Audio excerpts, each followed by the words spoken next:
Hi, today I am beginning my series of videos talking about each of the books in the Twilight Saga by Stephanie Meyer. I'm going to make a different video for each book, and I will also be talking about the other books that aren't exactly part of the main series, like Midnight Sun, Life and Death, and The Short Second Life of Bree Tanner. So I am currently in the process of reading the Twilight Saga for the first time. I also had never watched the movies until earlier this year. Like with the Hunger Games, they were a franchise I had heard about. I had heard stuff about it every so often. People at school would talk about it. Some people I knew liked it, but I had not actually watched or read it, but I definitely heard a lot about it. So going into the series, I already knew some of the things that would happen in it. And after having watched the movies, going into the books, I knew all the main things that would happen in them, but I still wanted to read the books. I wanted to see what they were like. I liked the movies, and just like with the books, when I watched the first one, I thought I could completely understand why someone would hate this, but I could also completely understand why someone would love this. Twilight is pretty popular, and it seems like a lot of things, even fans of it, say things like, I know it's bad, but I like it. And then some people just genuinely don't like it. Especially on BookTube, it seems to be a bit controversial. Like, some people like it, but a lot of people say that there are much better books out there, and I do agree with that. But yeah, a lot of people will be like, I know it's so bad, but I loved this series as a teenager or whatever, and I don't think you have to have some sort of justification for it. I think if you like it, that's fine. But I will be addressing different things in these videos about my thoughts on anything that people may think are the worst parts of them. Some people seem to think that Twilight is just terrible writing. I'll be going over my thoughts on that as well. And I think that it's just not everyone's thing. So I'm here to give my own opinion and my own personal thoughts on what I thought of it. Like I said, I'd heard about Twilight before, and I also heard people's opinions of it before, and sometimes I would think, I'm gonna see if it's at my local library just so I can check it out and see how bad it is. But eventually I would end up watching the movies, and I overall liked them. I didn't absolutely love every single movie, but I did like them all, and I did enjoy my experience with them. And I might also start to like them more over time. In fact, I'll give you the star ratings I gave each movie on Letterboxd, and something to keep in mind that my star ratings for books and movies are based on how much I personally enjoyed it, not necessarily how good of a book or movie I thought it was. So my ratings for each were Twilight, 4 stars, New Moon, 4 stars, Eclipse, 5 stars, I think I liked that one the most, Breaking Dawn Part 1, 3 stars, and Breaking Dawn Part 2, 5 stars. And these are subject to change over time. If I watch them again, which I plan on doing eventually, I'll probably grow to like them more. By the way, each of my reviews for these books, since they are just so well known and I want to go over every little thing in them that I want to talk about, I will be going over the whole book. So these won't be spoiler-free reviews. And in my reviews, I may be going over things or referencing things that happened way later in the series. So even if, for example, you've just read the first book but not the others, that doesn't mean this video is safe to watch either, because I might talk about something that happens later on. So there's your warning. So let's start with the first book, Twilight. So this first book goes over Bella's move from living with her mom in Phoenix, Arizona, to living with her dad in Forks, Washington. And she starts going to a new school. She makes some friends at that school that she doesn't really care about a whole lot. Then she meets Edward, who she does care about a lot. This book is pretty much just them meeting, getting to know each other. It's the beginning of their relationship. It's the beginning of her meeting his family. And it's also Bella exploring the world of vampires as she learns that they exist in that world, as she figures out that Edward is one, and she learns different things about vampires and how they actually are. The first half or so of this book spends a lot of time at Bella's school. I enjoyed the school setting. I always enjoy school settings, I guess because they feel familiar and relatable. I enjoyed the parts where she was at school and or interacting with her friends there. I feel like I could find some of her thoughts and feelings relatable, like how she doesn't like a lot of attention or socializing all the time. I think it did a good job at capturing what it feels like to be a teenager and these strong, angsty, complicated emotions. I could see a lot of young girls reading this and resonating with it, or at least being really into it because of just how everything is in it. I think the relationship with Bella's dad is really interesting, and I think it's realistic because it's kind of awkward and strained, but they do care about each other. Then Bella and Edward really start talking with each other, and knowing the whole story ahead of time and knowing how things turn out for them, I guess I feel a little differently about how he treats her. But I think this is where I begin to comment on the, I guess you could say, quality of their relationship and how healthy or toxic I think it is.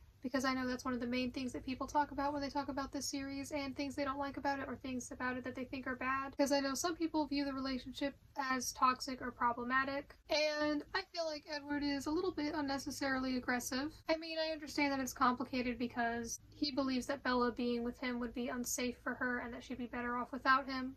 But he's just like being weird and mysterious, leading her on and then leaving her. And that continues on throughout the next book as well, but we'll get to that when we get there. And he's just giving mixed signals, especially at first. But at the same time, I understand why he wouldn't just tell her the truth about everything right away. Like, after he saves Bella from getting hit by a car and she ends up in the hospital, he's being rather unfriendly to her and basically lies to her instead of telling the truth about what happened. And I think with this particular instance, one, he could maybe be a little more gentle after the traumatic experience she just endured. And also, I feel like he wouldn't even have had to explain that he's a vampire to justify the fact that he could move really fast. Like, maybe not, maybe she wouldn't have believed that, but I just feel like he could have come up with something else. I wouldn't have had to tell her the exact truth right then. I don't know, maybe I'm wrong, but I understand, knowing it in full context now, that he was lying to protect her. And while I don't think lying is good, this is definitely a series where things like that kind of have to happen. Things that apply in this world don't apply in real life. Some of these situations are impossible and would never happen, so you would never have to lie or tell the truth about them in the first place. And I think that sometimes lying has to happen in this series, especially when it comes to the vampires interacting with the humans. But yes, I do feel like he could have been a little more gentle with her, given the experience she just had, despite the urgency of how he feels, but those are just my thoughts. While there are some more interactions with Edward, there's a lot of slow-paced, slice-of-life stuff like Bella going to school, going to her classes, talking with other people at lunch, doing regular things at home, and whatnot.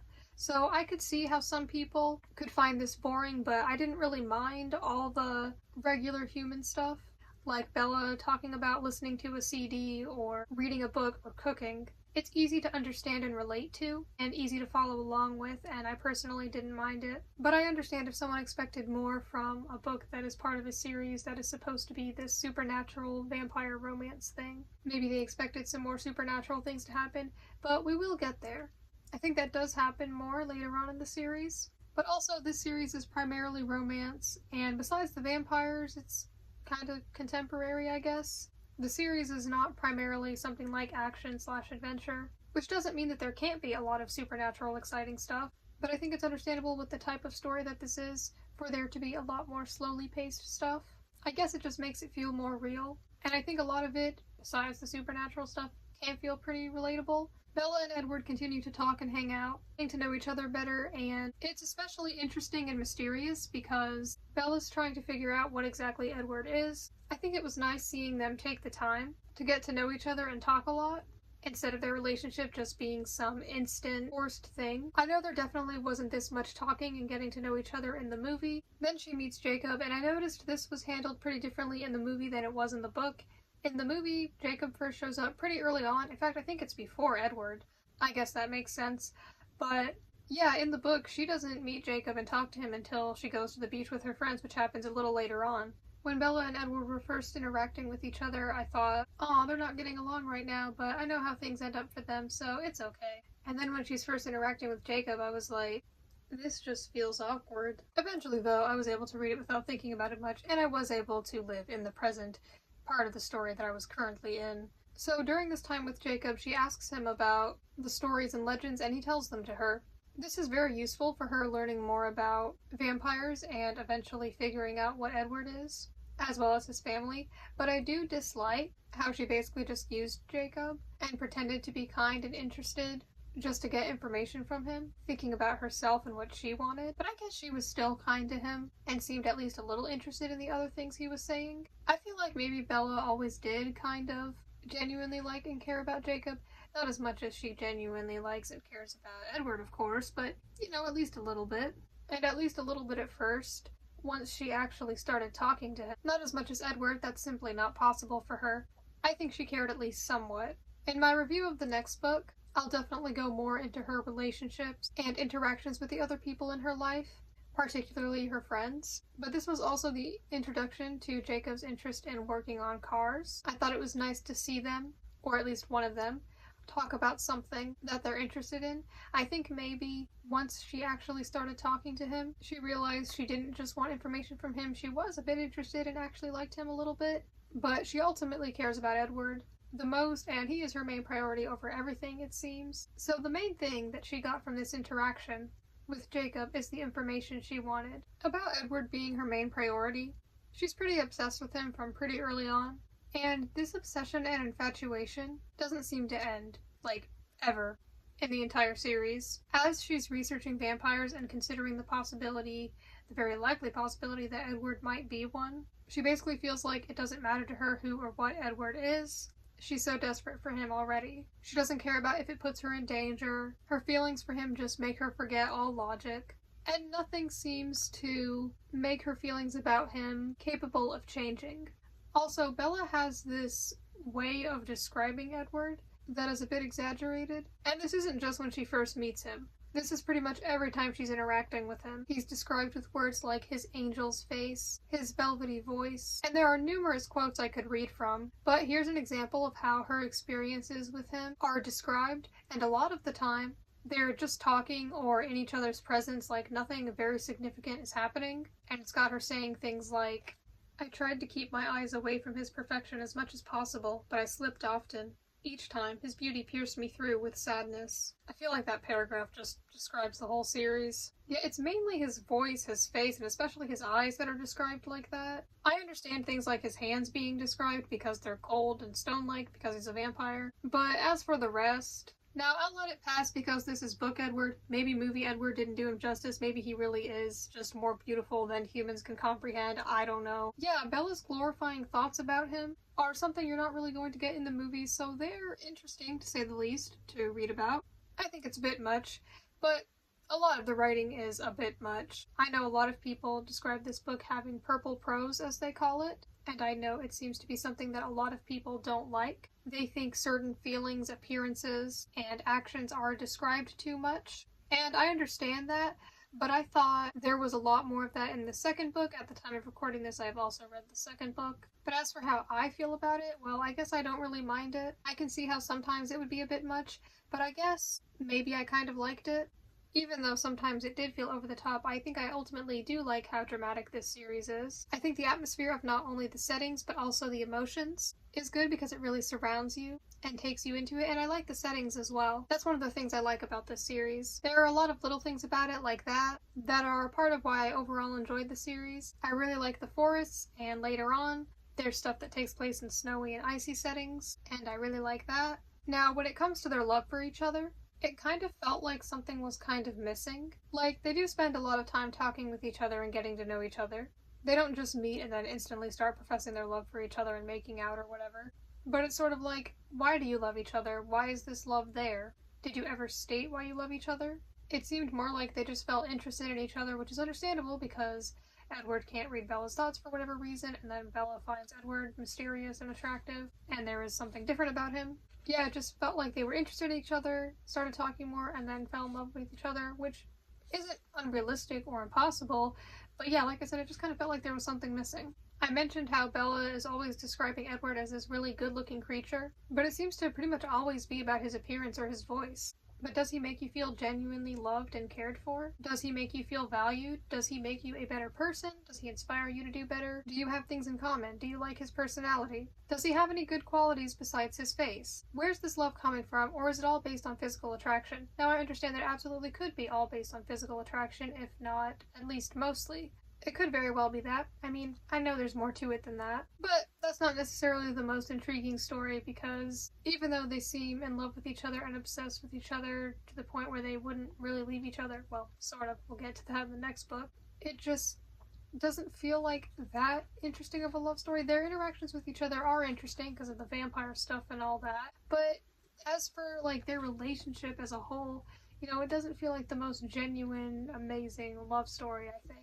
Not right now, at least. Perhaps they just need some time together, and I'll see what they go through if they learn to like things about each other other than just their appearances or whatever, and just being in love with each other and then moving on from there. This love and obsession for each other just sort of starts at some point and never stops. Now, I would say their love for each other seems genuine. I mean, reading the books, you understand that Edward's never been in a relationship before, and that it takes him a lot of self-control to not hurt Bella, so I do see and recognize the effort there. He doesn't seem to just be using her or liking her for really any wrong, selfish reason. Regardless of how their relationship started, I do think their relationship is entertaining to read about. I think it's especially interesting because Bella doesn't know at first that he is not an ordinary human, so there's the mystery of figuring that out, especially because Edward doesn't tell her directly, and even after she learns he's a vampire, there's still more to learn, there are still more mysteries, still some unanswered questions, and I thought it was interesting seeing just the world building in this series of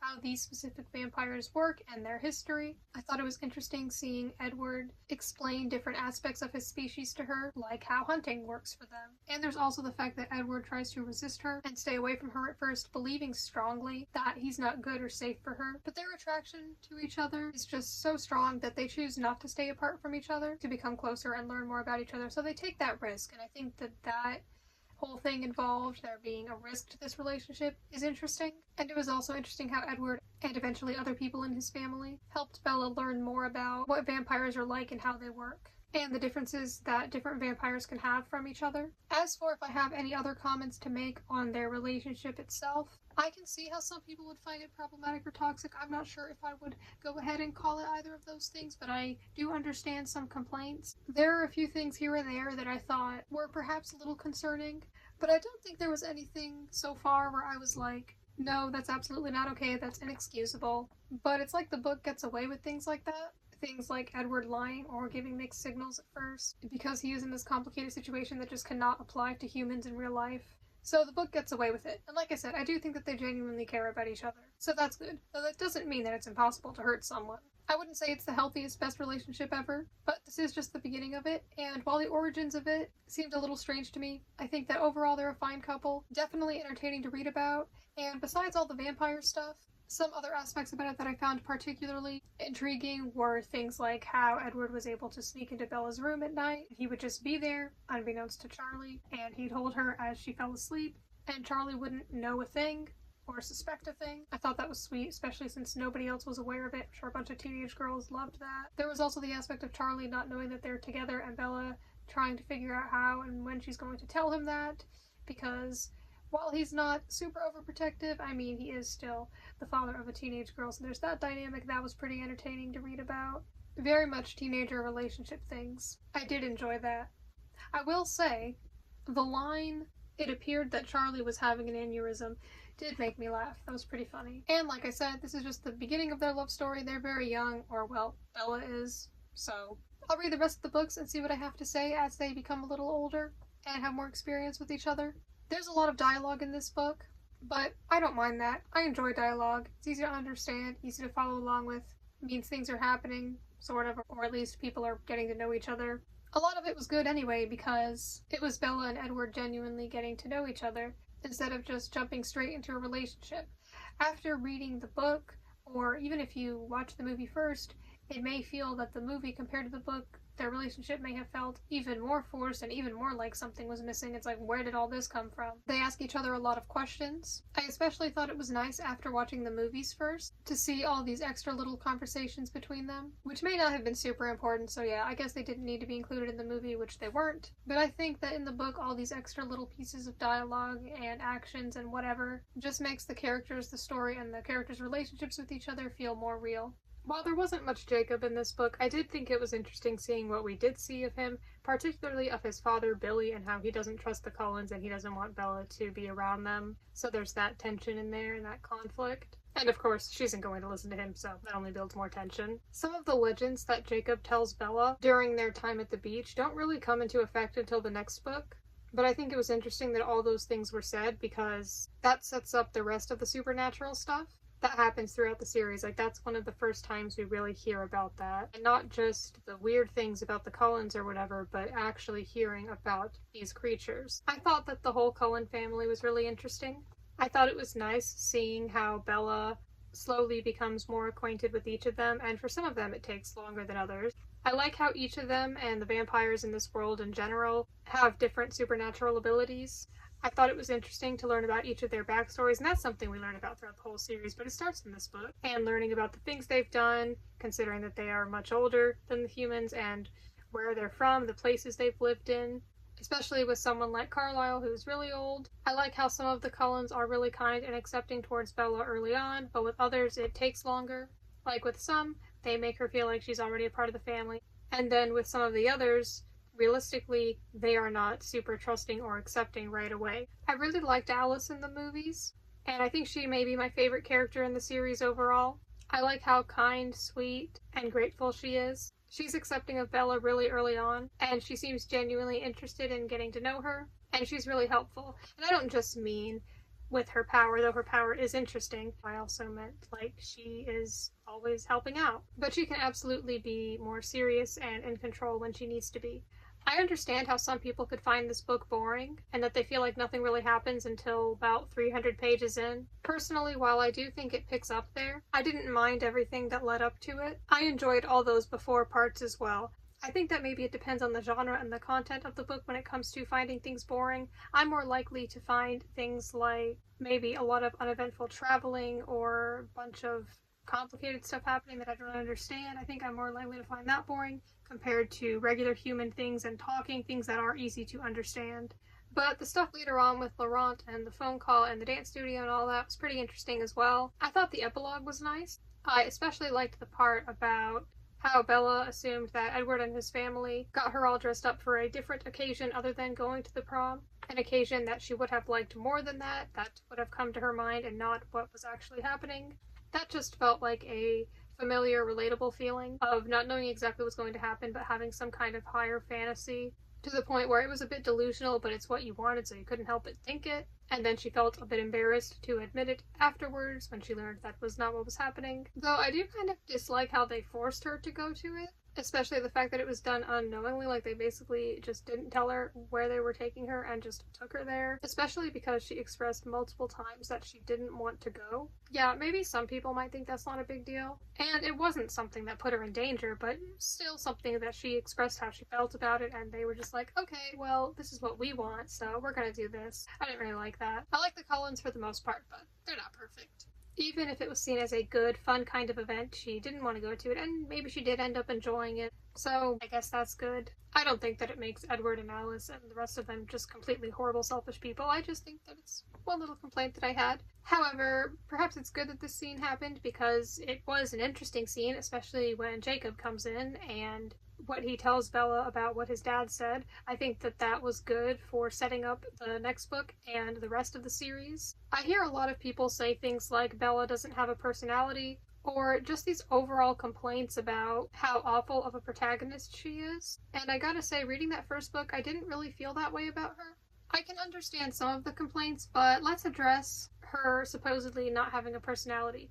I think she does. She may not be the most loud person out there, but maybe you just don't like it, or you find her unlikable, and that's fine.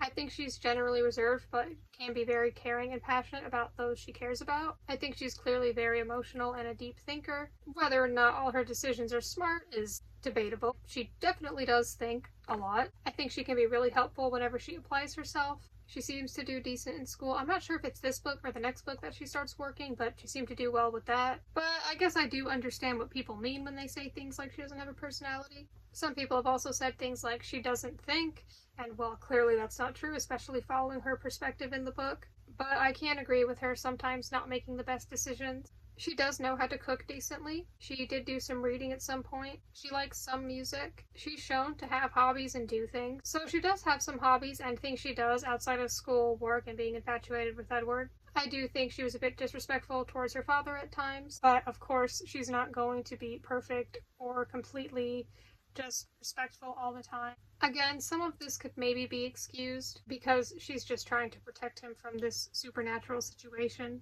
but maybe some of it was unnecessary. But I think it can show that she cares about him, because if she didn't care about him at all, she might just let him find out anything and potentially get hurt or killed. She is a teenager though, so it's not too surprising. Not that that makes it okay, I'm just saying it's realistic, especially when there's a boy involved. I like that she's not portrayed as this perfect protagonist who can't do anything wrong, or ever say anything mean, because that's genuine and honest. I sometimes hear about how the writing itself is bad, and I didn't really see that.